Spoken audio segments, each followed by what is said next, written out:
Yo, it's me, Doncho. Welcome back to the Hideout, you guys, and I'm so glad you guys can make it. And I know this chapter discussion is a little different because you guys don't see my face. I'm just here talking, but I wanted to do something a little different because I was kind of busy, and I need to get this video to you guys because you guys know how I feel about doing chapter discussion videos. They got to get out before that next chapter. And so, yeah, I just want to talk about chapter 157 of Jujutsu Kaisen, Cog. And there's a lot of crazy things that I seen underlying here within this chapter that I'm really going to focus on in this discussion because it really wasn't anything complicated to be understood or to really talk about within the chapter other than the little specifics that I want to bring up. But before we get into that, I just want to say if you guys like this content and you like these videos, make sure you don't forget to hit the like button, and make sure you don't forget to hit the comment section below and tell me what you think, and that subscribe button with that bell icon so you don't miss anything that comes to the Hideout should always be hit. You know what I'm saying? Also, I do have a Medium that I want you guys to check out where I will be posting my theories, ideas, and things of that nature in article format. That will also be linked in the description below if you want to check that out and follow me and give me some support. But other than that, intro.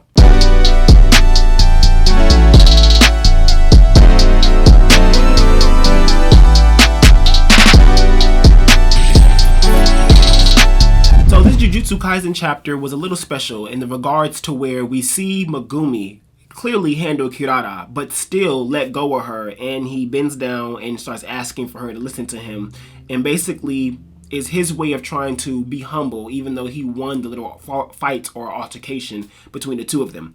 And I think what is really cool about that is that we see Megumi still trying to be true to what the mission is, and the mission isn't to beat them up and tell them, yeah, you're gonna follow us. The mission is to, get them to follow willingly. So that was really cool, seeing that little interaction with him and Kirara. But in the true root of this chapter that I really want to talk about is the altercation, well, I would rather say the conversation between Hakari and Yuji. And seeing Yuji sit there and take every single one of Hakari's hits, getting punched in his face, literally sitting there just being treated like a literal punching bag. And it's very interesting because Yuji thinks to himself how it's different than Shibuya and that he has to convince Hakari to work with him. It's different, I guess he's trying to say, in terms of he can't just be fighting to fight. There has to be more of a purpose behind it. But what worries me about that is that when Hakari asks him, why'd you come to find me for help, basically, Yuji responds with, someone was told me that you were strong. My older senpais told me you were strong. And so he's like, oh, so you're searching for me because of someone else. He's like, what is Yaga doing over there? You know what I'm saying? And it's crazy because that's a direct parallel to literally Yaga telling Yuji that you can't kill curses because someone else told you to, because your grandfather told you help people. And I think that is so profound that Gege brought that full circle, because that tells us one thing about Hakari, and that is he has respect for Yaga. Clearly. I don't think he would even mention that in that way if he wasn't clearly understanding or wasn't clearly respecting the way that Yaga did things. And so seeing that Yuji is taking these hits and that Hakari is basically trying to knock him out, and it is like, I don't want to, basically not wanting to deal with these people, dealing with Panda, Yuji, and Megumi. Yet Yuji is still very durable. He's still taking the hits, even though he clearly thinks to himself that Hakari's punches hurt really hard. And it's really interesting that Hakari mentions that Gojo says that his curse energy has an edge to it, which is really awesome because we know now that people's curse energies can even feel differently when you're impacted by them. And I think that's a really, really interesting thing with the spiritual energies of curse energy and how that may reflect people's personalities and what that may mean for how they fight, what their technique is, things like that. On top of that, I'm worried about Yuji. And I'm worried about him because of the things he's saying.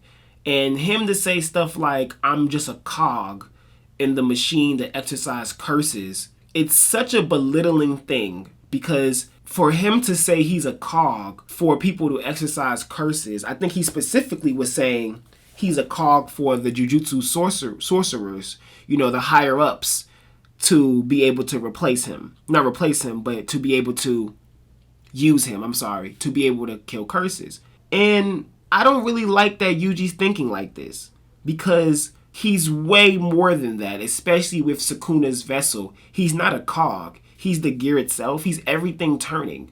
You know, he's the whole package. So him belittling himself down and becoming just a cog that exercises curses, the word I'm thinking of and the way I'm feeling is that it's clearly depression, but he's trying to subvert it. He's trying to give purpose to the negative feelings that he has. And so those negative feelings is probably the fever that Hakari felt when Yuji's looking at him and he's like, what is your role, senpai? And Hakari's like, you know, probably worried about this kid to a degree, or at least interested in the fact that he claims he's a cog, but he has this much passion to him. And that's because the passion comes from what he's been through on a negative sense. This isn't a positive moment for Yuji at all. This moment is clearly a moment to show that Yuji is not doing well internally. He's trying to act like he's fine, but I don't think that he truly is.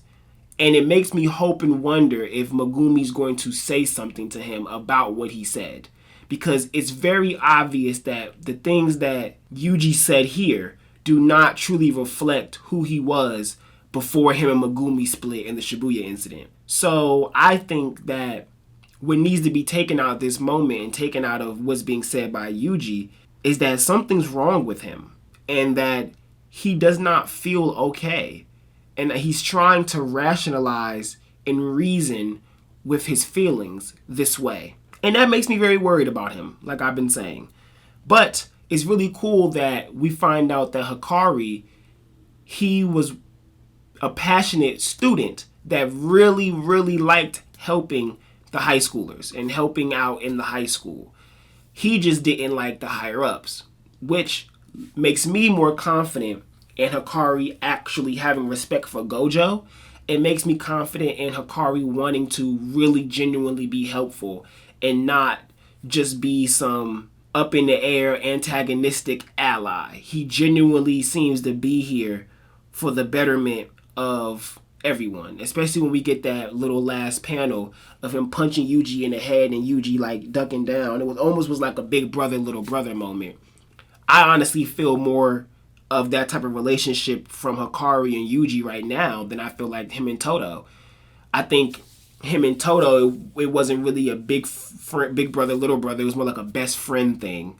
So here, it's just really cool and interesting to get Hakari basically putting Yuji in his place of, you know, helping him understand what it means to ask a Jujutsu sorcerer for help and things like that. So really, that's all I have on the chapter. It was a really interesting chapter because of that moment. And I'm interested in seeing where Jujutsu Kaisen is about to go from here. It's really interesting that Yuji's out here saying the things he's saying, and seeing Megumi's reaction to it later is really what I'm looking forward to here.